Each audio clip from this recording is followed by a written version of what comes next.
الله الرحمن الرحيم الحمد لله والصلاة والسلام على رسول الله صلى الله عليه وسلم اللهم لك الحمد شكرا ولك المن فضلا وأنت ربنا حقا ونحن عبيدك رقا وأنت لم تزال ذلك أهلا اللهم صل وسلم وبارك على سيدنا محمد صلى الله عليه وسلم abandaba abalungi mwenna mukirize tukulembeze ebigambo byaffe olwaleero n'ekiramuso ky'abantu b'omujjana. Assalamu alaikum wa rahmatullahi wa barakatuh.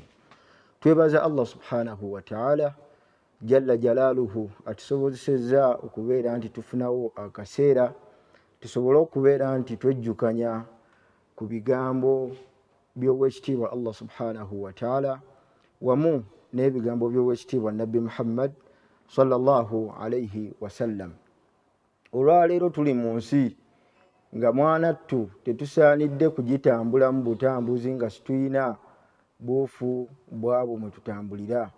Kyova olaba ng'olwaleero njagadde tukoone ku nsonga entono ennyo ddala ffenna gye tusobola okubeera nti tufunamu omugaso, nga si nsonga ndala okuggyako ensonga y'okubeera nti tubeera abantu ab'omugaso eri bannaffe, tubeere abantu ab'omugaso eri society gye tuwangaaliramu. Oweekitiibwa Allah subhanahu wa ta'ala yatuma ababaka bangi, naye ababaka abamu ku abo be yatuma tutunuulire ekyokulabirako ky'oweekitiibwa nabbi wa Allah subhanahu wa ta'ala eyali ayitibwa Isa ibn Maryam. Allah atugamba mu suratu Maryam ng'ayogera ku nabbi wa Isa alayhi salatu wassalam, amala okumutuma amala okumuteeka mu nsi n'ayogera ebigambo byali bingi bye tutasobola kugendamu olw'ebiseera, naye kye twagalamu nabbi Isa yagamba abantu be yalimu nga mwana muto ng'abannyonnyola ku biki ebibaddewo bye baali batategedde wakati w'okutondebwa kwe, wakati w'okuzaalibwa kwe Isa alayhi salatu wassalam ne maama we. Ebibuuzo byali bingi, naye we yali abandukula yabagamba, Allah atugamba mu Qur'ani nti waja'alani mubarakan. Oyo Allah subhanahu wa ta'ala nze yayogera ebigambo bingi mu kutandika, naye yagamba nti waja'alani mubarakan. Allah subhanahu wa ta'ala anfudde wa mukisa era anfudde nga ndi kitonde kya mukisa. Bimaana abavuunuzi ba Qur'ani batugamba ekigambo mubarakan bakinnyonnyola nti yali ategeeza nti Allah subhanahu wa ta'ala amufudde wa mukisa wakati mu kubeera nti buli agenda okumuliraana agenda kubeerako nekyamugasa, agenda kubeerako nekyamugasa mu society yoba ye ng'omuntu owa bulijjo. Ate aya gyeggwerako Allah subhanahu wa ta'ala n'atugamba nti madumtu hayya, omuntu yenna okubeera ew'omugaso mu nsi tekikoma ku kubeera nti oli wa mugaso mu kaseera k'owangaaliddemu oba akaseera k'olimu kaseera katono, bal okubirizibwa okubeera ew'omugaso mu bulamu bwo ne w'owangaalira okutuusa Allah subhanahu wa ta'ala wanaakujja mu nsi muno. Tekiriiko kkomo muntu kugamba nti kambeereyo omulongoofu wiiki 2, kangaseeyo abantu omwezi gumu, wennaakimala ebyo mbiveeko nzireyo ku mbeera yange eya bulijjo. Nabbi Muhammad sallallahu alayhi wasallam kyova olaba nga yatugamba mu hadithi ye yaleetebwa sahaba waffe amanyikiddwa obulungi Jabir bin Abdillah radiyallahu ta'ala anhu atugamba nti qala nabiyyu sallallahu alayhi wasallam, owekitiibwa omubaka wa Allah sallallahu alayhi wasallam yagamba nti khayru nnas, omuntu asinga okubeera nti mulungi, omuntu amanyikiddwako obulungi mu society, amanyikiddwako obulungi mu famire ye, asinga okubeera nti ayagalwa ewa Allah subhanahu wa ta'ala, yagamba nti anfa'ahum linnasi, omuntu asinga okubeera ow'omugaso mu bantu, omuntu asinga okubeera nti abaako nekyagasa banne ye muntu asinga obulungi mu maaso g'owekitiibwa Allah subhanahu wa ta'ala. Ekibuuzo kiri nti gwandaba ki kyogasa abantu b'owangaala nabo? Abantu b'owangaala nabo bakufunamu ki ekiyinza obatuusa ku level ega nti Allah waffe tukusaba omuddo ono mutukuumire, tukuumire sula, tukuumire jamaada, asigale nga tuwangaala naye. Olwaki? Olw'obulungi bwe tumufunamu, olw'emigaso egimulimu. Nabbi sallallahu alaihi wasallam mu hadithi endala yabeera ng'agamba basahaba be ridwanullahi ta'ala alaihim, n'abagamba nti yajjirwa omusajja n'amubuuza nti ya rasulallah ayi al-a'mal ahabbu ila Allah, mulimo ki ogusingwa okubeera nti gwagala ewa Allah subhanahu wa ta'ala singa mba ngukoze nga Allah subhanahu wa ta'ala agusiima? Teyakoma Nabbi sallallahu alaihi wasallam kutusomesa kubeera ba mugaso, wabula yatusomesa biki bye tuyinza okukola okufuuka ab'omugaso we tuli, okufuuka abantu ab'obuvunaanyizibwa we tuwangaalira. Nabbi sallallahu alaihi wasallam omusajja oyo yamubuuza ekibuuzo ekyo, yamuddamu n'amugamba nti idkhaalu surur, okubeera nti oyingiza essanyu mu kifuba, ala almu'mini, okubeera nti oyingiza essanyu eri omukkiriza yenna, okuteeka essanyu mu kifuba ky'omusiraamu yenna, gumu ku mirimu Allah subhanahu wa ta'ala gwasinga okwagala. Singa omuntu aba agukoze gukutuusa ku ddaala ery'okufuuka ew'omugaso mu society w'owangaalira. Nabbi sallallahu alaihi wasallam agambye sahaba we nti omulimu Allah gwasinga okwagala mu muntu okugukola ye muntu okubeera nti ateeka essanyu mu kifuba ky'abantu, mu kifuba ky'omukkiriza. N'atagoma okwo n'atuwa ebyokulabirako, n'agamba nti tuqda anhu daynan, osobola okubeera nti omusasulira ebbanja ly'ayina. Essanyu eryo ly'ogenda okumuteeka mu kifuba kye, Nabbi sallallahu alaihi wasallam akugambe nti gwe mulimu, w'okola omulimu ogwo gwe mulimu ogugenda okukutuusa mu kwagala kwa Allah subhanahu wa ta'ala. Allah agenda kukwagala, ate ogenda kuba ofuuse wa mugaso mu kitundu. Tuwangala n'abantu nga ne bwe baba bakubuuziza nti jamaada oyo oyimuyinamu mugaso ki, ng'ekituufu togulaba. Owangala n'emikwano gyo, oyina emikwano mingi, ennamba z'essimu z'oyina mu ssimu yo mpitirivu, naye we tukubuuza nti ennyamba ezo zonna oziyinamu mugaso ki, ogenda okutunulamu ng'abantu 2 ne bw'oba na nsonga ng'olina ebbanja tebasobola ddikola ki, kulikumalira. Tubeere ba mugaso, ate naawe omuntu bw'aba abadde wa mugaso gy'oli, gezaako okubeera nti olaga okusiima ku gy'ali. Omuntu singa abadde wa mugaso mu society, tugezeeko okumulaga okusiima kwaffe nti tusaba Allah subhanahu wa ta'ala akutukuumire. Kulwaki? Gwali ku busiraamu obutuufu obwa Allah subhanahu wa ta'ala bw'ayagala. Allah ayagala abantu nga balina omugaso gwe bateekawo we bali. Allah ayagala ebitonde nga biyina omugaso gwe bikola mu nsi, si kuwangaalira buwangaalizi mu nsi lubeerera nga temuli mugaso gwe tutaddewo.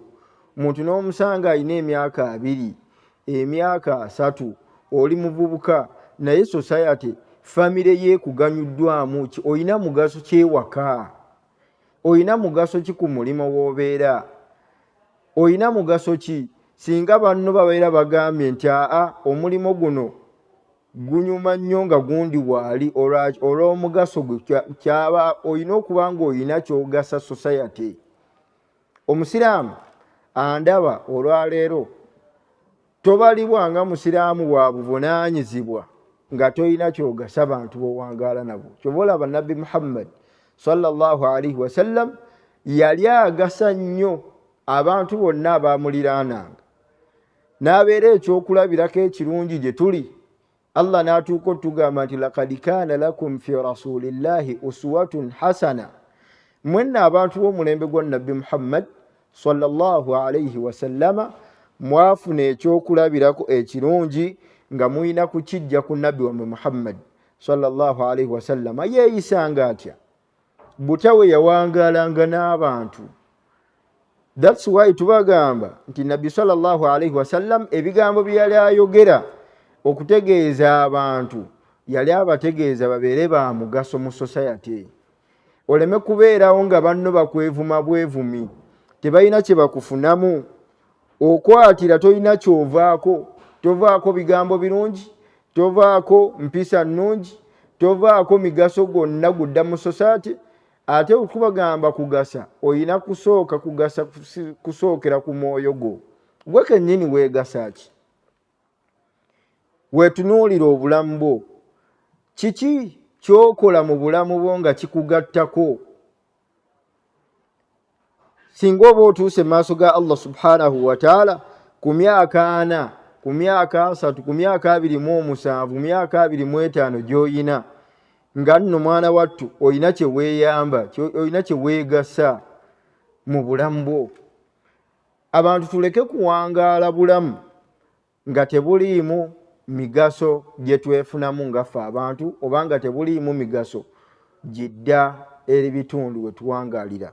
Nga tumaliriza tumalize ne hadithi ya Abu Huraira radiyallahu ta'ala anhu. Erimu ebigambo bingi, naye mu byo nabbi waffe Muhammad sallallahu alaihi wasallam yategeeza abantu n'abagamba nti man naffasa anil mu'mini, omuntu yenna awewulira omukkiriza kurubatan min kurabi dunya, n'awewulira omuntu ekizibu kyonna, yenna ayambako munne ekizibu mu bizibu by'ensi, mu bizibu by'edduniya, yagamba alaihi salatu wassalam nafasa Allahu anhu kurbatan min kurabi al-akhirah au min kurabi yawm al-qiyamah. Nabbi sallallahu alaihi wasallam atugamba nti omuntu yenna ayamba ku munne, abeera ow'omugaso eri munne mu nsi mu bulamu buno bwe tuwangaala, n'okukola omugaso, n'okola ekintu nga kirimu emigaso egiddaba eri banno mu bulamu buno, naawe beera n'assurance nti Allah subhanahu wa ta'ala agenda kubeera nti naawe akuwewulira obuzibu mu bumu ku buzibu bwa yaumul qiyama, mu bumu ku buzibu obw'olunaku lw'enkomerero. Tuwewulire bannaffe. Ayagala okubeera ow'omugaso mu society, gezaako okuwewulira ku banne ebizibu, gezaako okuyamba ku famire yo. Owange andaba olwaleero oyina mugaso ki mu famire yo? Allah subhanahu wa ta'ala akwazise sente. Allah subhanahu wa ta'ala abandaba mulimu mummwe ng'abawadde ebifo, oyina essomero naye abaana ba muganda wo tebasoma, abaana ba sengaawo tebasoma, abaana b'abaneighbor bali bubi tebasoma. Bayambeko bawewulire ku buzito obwo bwe bayina mu buzito bw'ensi. Allah subhanahu wa ta'ala naawe agenda kuwewulira ku buzito bw'olunaku lw'enkomerero. N'agamba alayhi salatu wassalam waman yassara ala mu'siri, ate oyo yenna ayambako n'awewulira ku muntu azitowereddwa, ayina obuzito bwonna n'abumuwewulira, kale tosobodde kumusasulira bbanja lyonna, naye n'omugamba nti baŋŋambye bakubanja emitwalo 5 ag'ennyumba, nawulidde nti bakugoba mu nju renti, n'okwata emitwalo 3 n'ogaba muno n'omugamba munnaye tandiikira awo, n'omuwewulira ku buzito bw'ayina, n'omuwewulira ku kizito ekimuzitoweredde mu bulamu bwe. Yagamba alayhi salatu wassalam nti yassara Allahu alayhi fi dunya wal akhirah, naawe Allah agenda kubeera nti akugondeza, agenda kubeera nti akuteera obwangu, akuwewulire ku buzito bw'omu duniya n'ebikuzitoweredde ku akhira. Allah subhanahu wa ta'ala ajja kubikuwewulira.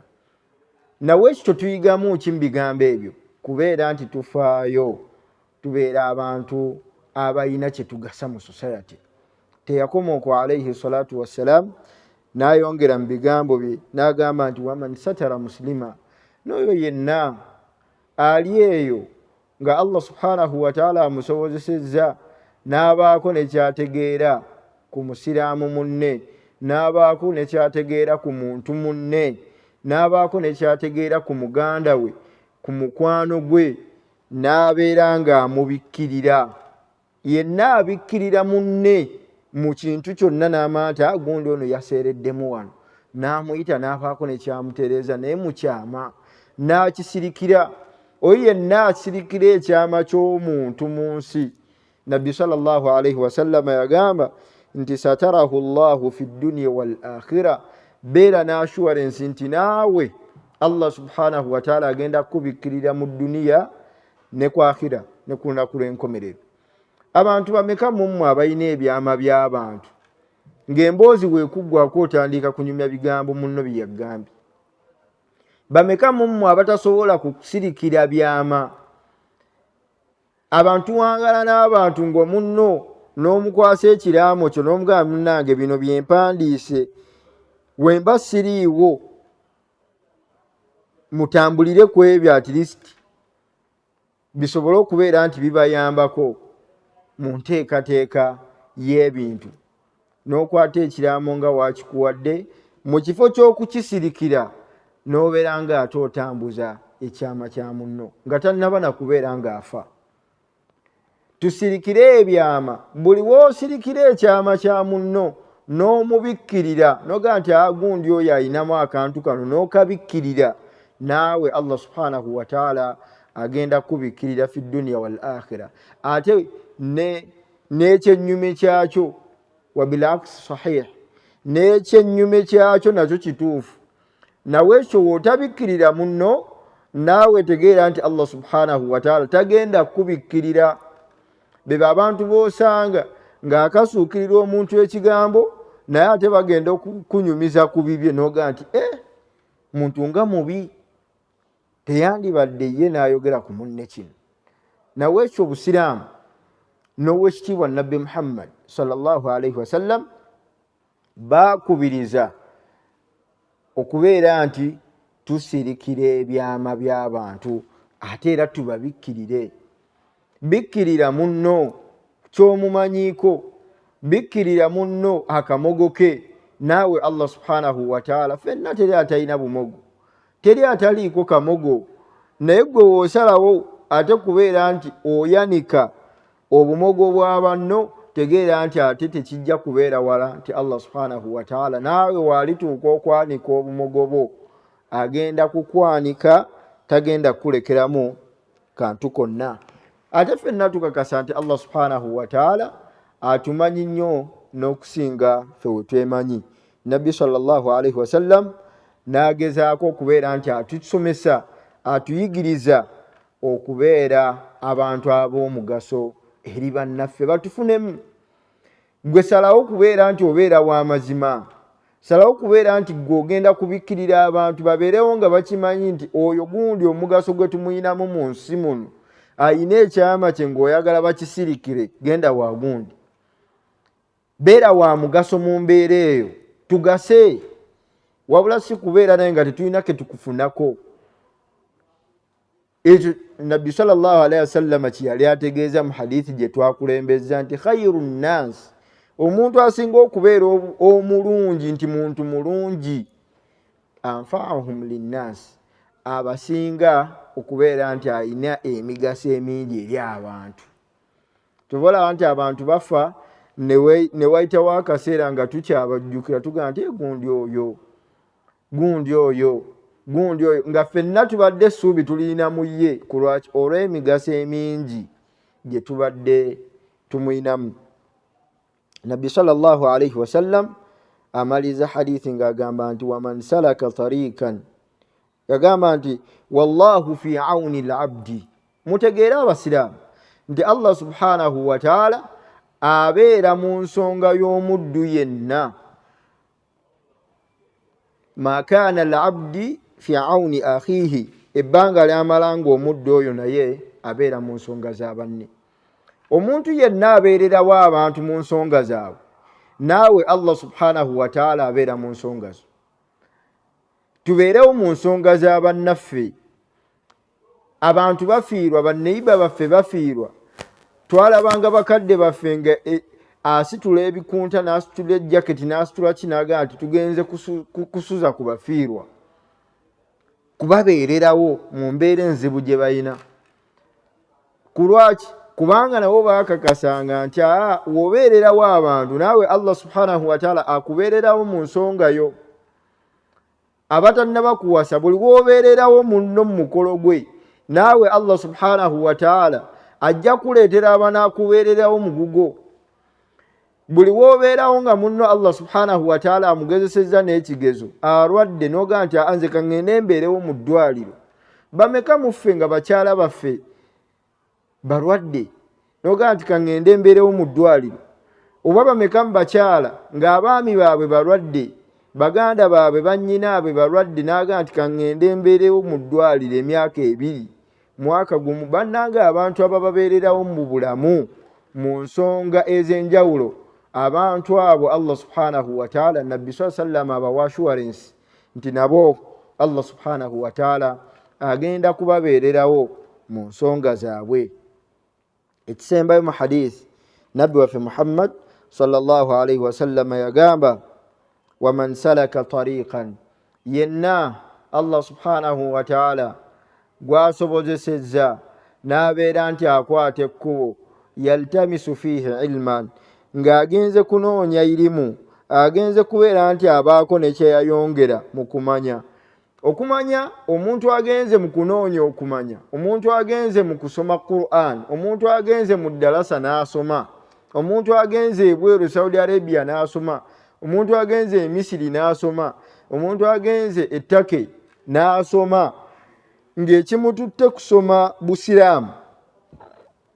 Yagamba alayhi salatu wassalam nti naye sahala Allahu lahu bihi tarikan ila aljanna, ategeere nti Allah subhanahu wa ta'ala naye agenda kubeera nti amwogondeza ekkubo erimutwala mu jana. Kulwaki? Kubanga irimu gyagenda okujja eyo egenda kugasa kinene mu society, egenda kugasa abantu bangi, ye nga ye bamanyi n'abo batamanyi bagenda kubeera nti bamufunamu.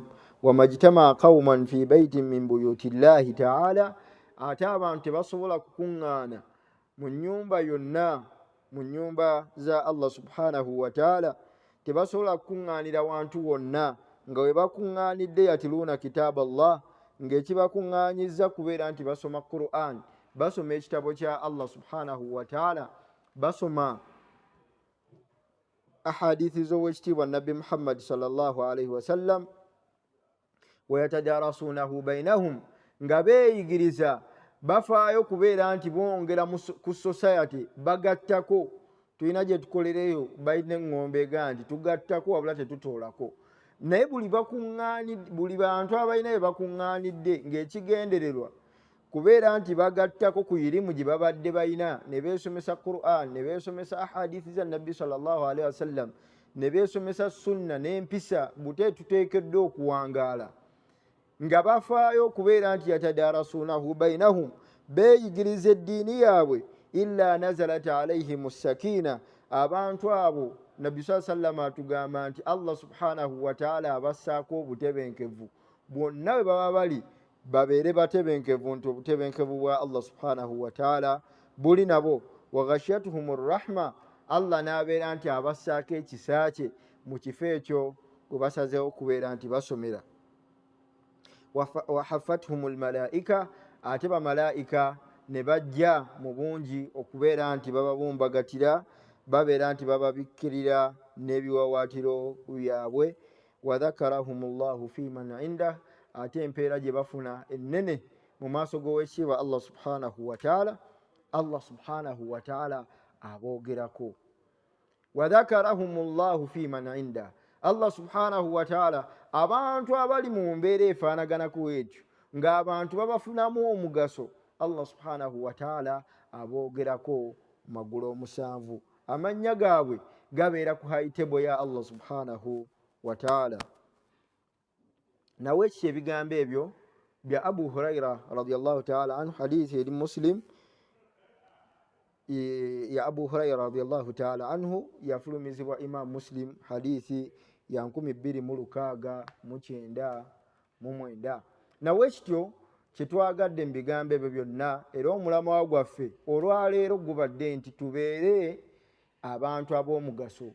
Omuvubuka ow'emyaka 2 fuba okulaba nti society ekitundu kyo famire yo ku mulimu gy'okola oba ku ssomero gy'osomera oli wa mugaso babeere nti ne bw'oba ovuddeyo buli omu aga nti asula oyo tubadde tumuyinamu omugaso gwe tumufunamu. Barakallahu li wa lakum fil Qur'ani al-Karim wa nafa'ani wa iyyakum fihi min al-ayati wa dhikri al-hakim.